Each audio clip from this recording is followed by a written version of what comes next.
भारत ने पाकिस्तान पे नंगी झारियत का irtikab किया है और इस झारियत पे इस बेगैरत और बुज़दिल मुल्क ने पाकिस्तान की औरतों और बच्चों के ऊपर हमला करा है।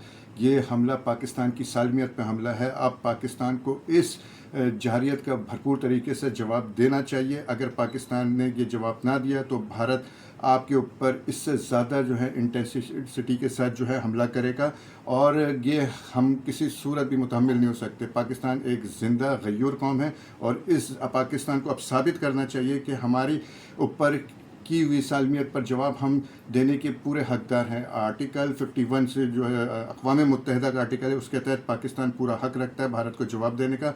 और मेरे सोर्सेज से मुझे इस बात का भी कुछ अंदाज़ा पता चला है कि पाकिस्तान ने अपनी वाघा फैक्ट्री और कामरान फैक्ट्री को प्रोडक्शन के लिए जो है वो हुक्म दे दिया है कि प्रोडक्शन सुबह शाम होनी चाहिए और उसका प्रोडक्शन 3 गुना बढ़ा दी जाए।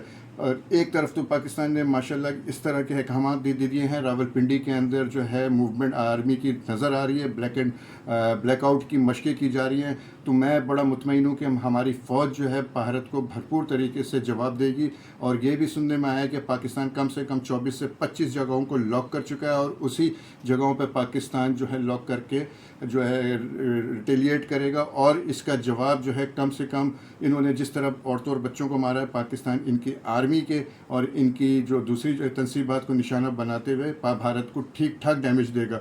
तो ये चंद घंटे बहुत अहम है, बहुत अहम है और इंशाल्लाह पाकिस्तान पूरी कैपेबिलिटी के साथ इनको जवाब देगा ताकि इस गाँव मुत्तर जो है कौम को जो है पता चल जाए कि मुसलमान क्या हैं और किस तरीके से जवाब दे सकते हैं।